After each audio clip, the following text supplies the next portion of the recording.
All right, we're checking out another folding electric scooter with a seat. This is from TOOINS. You can see here, another new company. I'll show how it folds down here in a second. Very nice scooter. I've actually ridden it a little bit already. The 10-inch tires here in the front are nice and solid. You got some mechanical disc brakes, and the motor back here is a 1200 watt peak motor. You have a 48 volt battery underneath here. It's UL certified, UL 2272 certified. So those of you guys that are worried about battery fires, it is UL certified. So, and of course, a lot of places, a lot of localities require a UL certified battery. It's 528 watt hours. So they're saying it's the range of this is going to be like 34 miles if you're going slower, I think like 9.3 miles per hour. And if you're going faster, like 15 or so miles per hour, the range is going to be more like 21, 22 miles an hour, or 21 or 22 miles. But in terms of nice, comfortable ride, along with the nice big tires here, you got a rear shock, works really well. And you've got a front suspension, front fork suspension here. So smooths out a lot of the bumps in the road. You can do a little bit of off-roading this one as well. Here's a demo of the rear shock.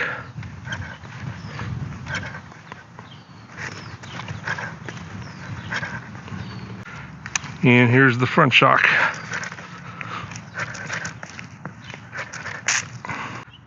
The seat here is nice and cushy, very big and wide, and also absorbs a lot of the bumps. Got a brake light here in the back, and if you pull in the brakes, it flashes. Small headlight here in the front. The handlebar folds down here. The seat height is adjustable, and you can fold down the seat over here. All right, just a quick demo of folding the scooter down. Gonna power it off.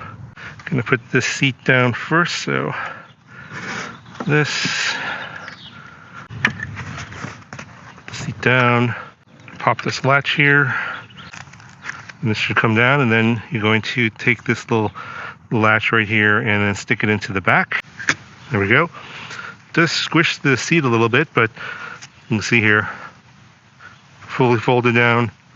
Weighs about 55 pounds, it's not too heavy, and the weight limit of the scooter is about 330 pounds, so should hold most riders. And to put everything back, you just reverse the process. We got turn signals here on both sides. So here we go. Here's the right side flashing, and here's the left side flashing. Here's a look at the handlebar, nice ergonomic grips. Got your brake levers, headlight button. These are your turn signals here, power button, horn, kind of standard, and then your plus and minus on your drive levels. So here's a look at the display. It's pretty big, shows your battery level. Your speed is only in kilometers per hour. Not sure how to switch to miles per hour, but that's what it shows. And then you have your drive levels, and there's 3 levels, basically eco, there's the middle level drive, and then there's sport mode. You've got a thumb throttle on the right side. That's how you power the scooter. So when you get the scooter from the factory, just speed locked. The maximum speed is going to be 25 kilometers per hour, about 15.5 miles per hour. But if you press the power button 3 times, it will unlock it, and then the maximum speed will go to 40 kilometers per hour, or about 25 miles per hour.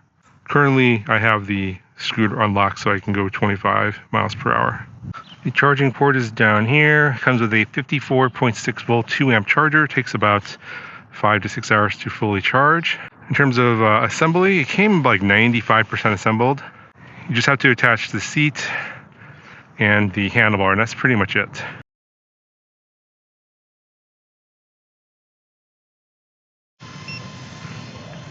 Okay, doing the speed test here with the scooter unlocked in eco mode.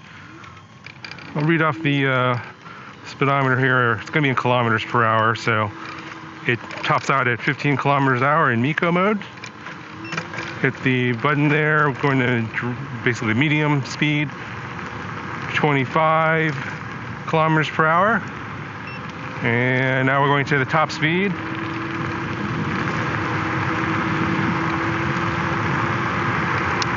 All right, so we got to stop here, running out of room. Going to turn around.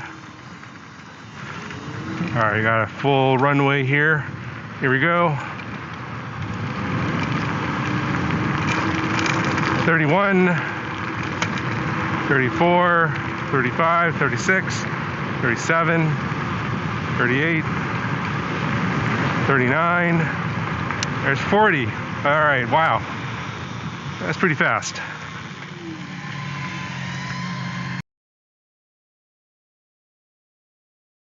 So I really like the ride quality of the X1. For those of you that aren't familiar with seated scooters, uh, for those of you that maybe have, knee problems or back problems, this seated scooter is really the way to go. And you still get the benefits of it being portable. You can fold it down, you can stick it in your car trunk or small SUV. Also, it's good for, taking it on like a bus or train, for example. So if you do that kind of commuting on a train, for example, you could take your scooter from the home to the train station and then, your destination train station to perhaps your office or work. And then it stores pretty easily, under a desk or something like that. It doesn't take up a lot of space when it's folded up. So that's really nice. Now, just riding around in sidewalks and streets and stuff, the shocks and the very cushy seat pretty much eliminates all of the bumps and things that you might feel. Really, honestly, with front and rear shocks, and the tires being kind of squishy as well, I barely feel the ride at all going over any kind of bumps. In fact, I'm pretty confident that you could take this to do some slight off-roading and really not have any issues. It's going to give you a pretty smooth ride, even if you want to go off on some dirt, trails, for example. I know there's a lot of dirt bike trails in some of the hilly areas, and where I live, I might do a video later trying that out. So it does have an 11 amp hour battery. It could be more. That's one of the things I wish it had, but then again, that's going to add additional weight. So as long as you're okay with roughly 20-ish miles going top speeds, or if you're okay with going slower, getting closer to 34 miles of range, then this is going to be more than adequate. For me, I think going 25 miles an hour on this scooter while I don't feel the ride is unsafe, I felt like I had confidence in the brakes, and of course the ride's very smooth. There wasn't really much rattling or anything. The scooter felt very solid. I mean, the whole frame is 70-75 aluminum. So it's a very sturdy construction. So going that fast is not an issue in terms of the scooter being able to handle the speed. It's more my, I guess, me being kind of an older rider and heavier rider. I don't really feel that confident going super fast. And obviously I'm not wearing a helmet here. Probably should be if you'd be going over 20 miles an hour. So for me, I probably would be sticking at slower speeds, on the bike trails here, maybe probably going between 15 and 20 miles an hour. And in which case, in those situations, I should probably expect somewhere, I'd say 25 to 30 miles of range in that sort of vicinity, going not quite top speed, but of course not going quite as slow as was it like 15 miles an hour to get the most range. So, if you're not going as fast as possible, but not going too slow, you should probably expect around 25 to 30 miles range in this one. If you guys are interested in a range test for the scooter, let me know in the comments. If there's enough interest, I may actually do a formal range test, but typically, if the specs are correct, then the range is going to be about right based on the speed that I talked about. So overall, it's a pretty good buy in my opinion. It's going to be roughly around $500, and maybe with some discount codes, that might be less. So check the description. Sometimes the vendors send me those after I publish the video. So if you come back later, you may be able to see a discount code down there to get additional money off. But for $500, I think it's a pretty good value for what you get in terms of the type of scooter you get in this sort of price range and quality wise.